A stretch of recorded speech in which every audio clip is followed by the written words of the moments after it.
Hello and welcome to our coverage of the Netrunner Store Championships at Cheap Thrills. This is round 4, game 1. On the left, myself, Sam Grieve, playing Near Earth Hub, and on the right, Matt Ordhume playing Jesminder. So we've actually seen both of these decks on camera already today. I was on camera in round 1, where this deck beat John Bowers, and Matt obviously just played round 3 on camera versus Matt, where his Jesminder took down Will Compton's ETF. So Matt heavily committed to R&D dig in this deck, which is a problem with NEH. So this is probably going to be a game of myself trying to rush out before Matt can get that pressure set up too much. Install remote, ice on HQ, and take a credit. One short gamble. That's a short gamble for Matt. Now this is the final round of Swiss for this store championships. Going into this, Matt is currently top seed. I'm second seed. From memory, I'm actually recording commentary a little over 6 months later, due to various real life things taking over from editing these videos.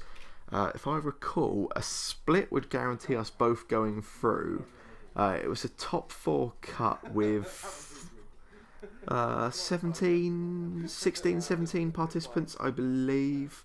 But yeah, I think a cut was enough to get. A split was enough to get us both through. This was pre-intentional draws being legal. Not that I would ever take one, but that's altogether a different issue. So ice on R&D, install remote, take a credit again. Matt has got the Magnum Opus out, which he modded last turn. That's going to run that new remote. Caesar Jackson Howard, which he's going to trash. And then Magnum Opus for 2 credits. So, okay, sweep to get some money. Matt has shown that he's willing to run remotes. So if I want to score something out, it's going to have to be in one turn or behind some ice. So there is a piece of ice. That's a new remote, which gets me a draw. And is there an agenda in hand? And if so, are we going to try and just force it out? No, just taking a credit there. So, haven't exactly been able to rush ahead too much. There's been no pressure to score yet. There's not been a lot in the way of economy really clicking for credits other than that sweep. Matt, on the other hand, has played 2 short gambles and has got a Magnum Opus out, which he modded, so money's not really a problem over there. Has just installed a self-modifying code as well. And then he plays Magnum Opus for click 4. So now that 1 piece of ice needs to be 2 pieces of ice to keep Matt out. See a fast track, 15 minutes. I think I can see a Baltic Labour in there as well. I think that's 15 minutes behind the Baltic Labour.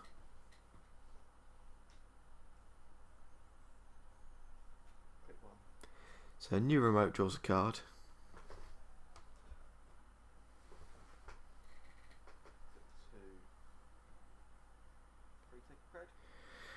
Ice that new remote and then take a credit.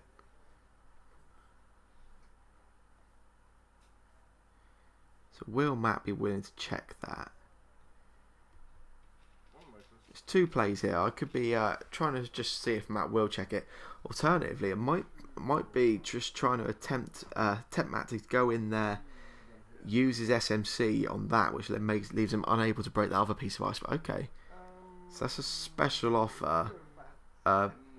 Matt might be able to SMC something to break it, but it doesn't seem worthwhile. So that's going to fire. So that's a 15 minutes. So that run essentially just makes money for the corporation until Matt plays an Artist Colony.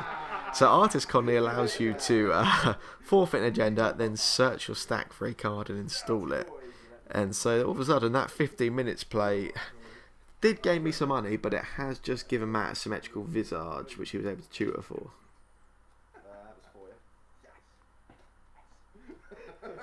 Matt extremely happy with that play.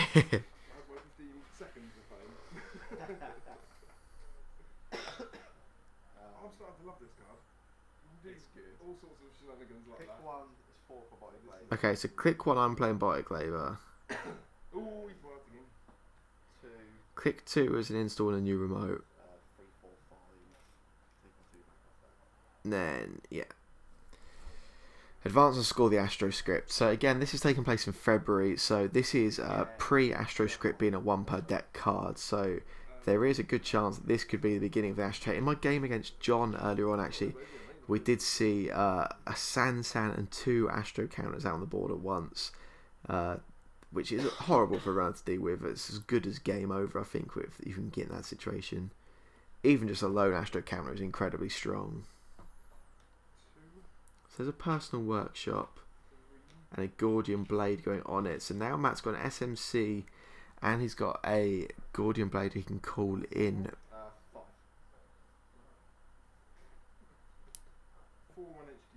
Matt running HQ. Okay, that's a special offer again, which I'm presuming Matt's not going to break. And he sees a wraparound.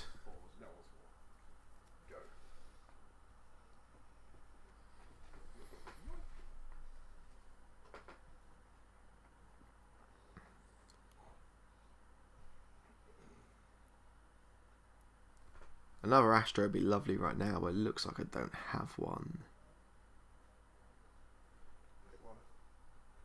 So click 1's a new remote.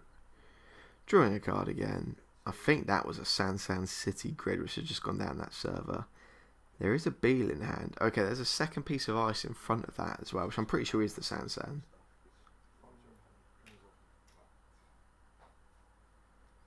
So token comes off of the Gordian, which is on the personal workshop.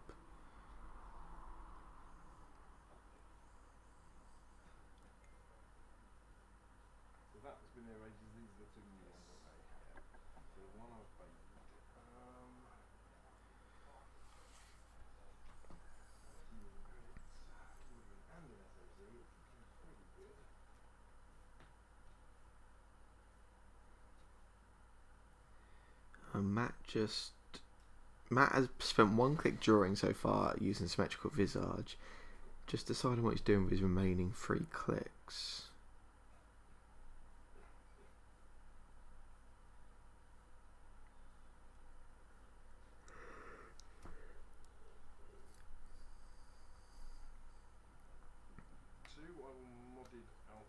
Modded for an R&D interface, that's just going to cost Matt a credit.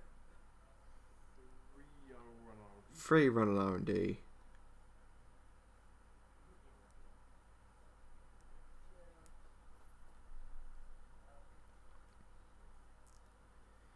Yeah, Res of the Resistor.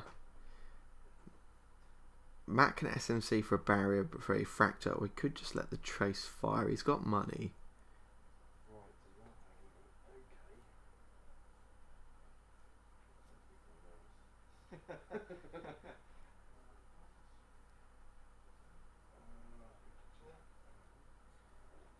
Matt just thinking this one through.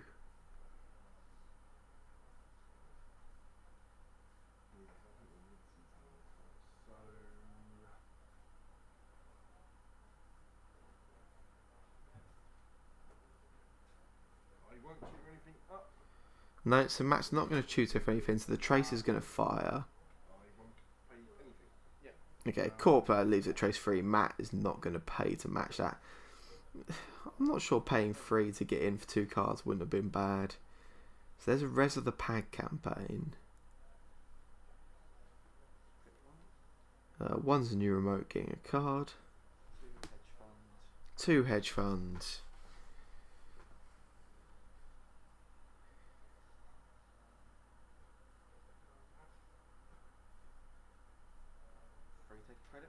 Free take a credit.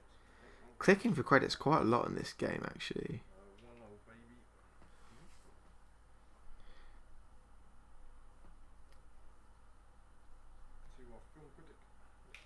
So there's a film critic. That'll help with the NAPDs which are in this deck.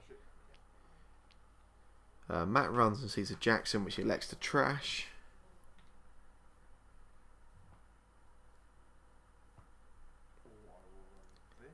He's going to run R&D, popping the SMC this time.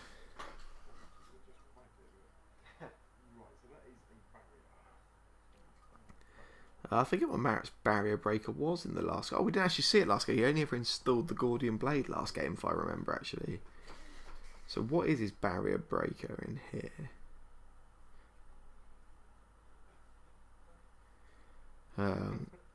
Corroder, Inti, Snowball. Inti not a great call, to be fair, back at this point, though. It's very nice against Resistor. Could be playing Lady. You know it's Okay, yeah, it's Snowball. So 1 strength, plus 1 strength for a credit, break a barrier, subroutine for a credit, but it also gains strength as it goes, like a Snowball. So yeah, Patience tooled it, breaks routine, then he's got access to 2 cards. That is a CVS. Does Matt care?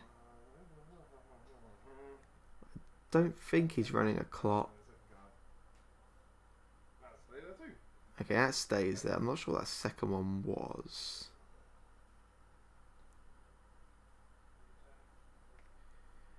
Okay, resing a Sansan for 6 credits. I think there's a Bill coming here. Yeah, install advance for a Bill. So that's 4 points. 9 credits. There's an Astro script counter in play and a resed Sansan. Although Matt's got a relatively easy access for 2 cards off R&D each turn.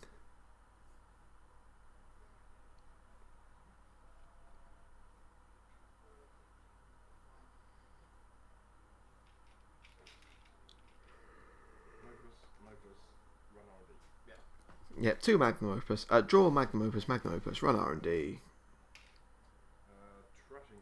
Gonna see that card again. Oh, so that was a Jackson. That's all 3 Jacksons gone, I think, actually. And he's gonna film critic a Bill. Now the film critic means that Matt is clearly worried that I might actually be on mid-season's kill, which I'm not. This deck is purely fast advance. There's no kill in there at all. Although it doesn't hurt to be cautious. I actually, for a long time, was playing Butcher Shop locally, so it does make sense. So, install, advance, and an Astro. So that's going to be an Explodapalooza. So that's 6 points, passing the turn back to Matt.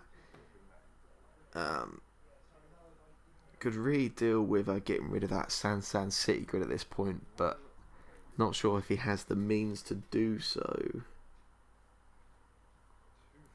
So 1 is a draw, 2, 3 is to put the Bill into score area, run R&D.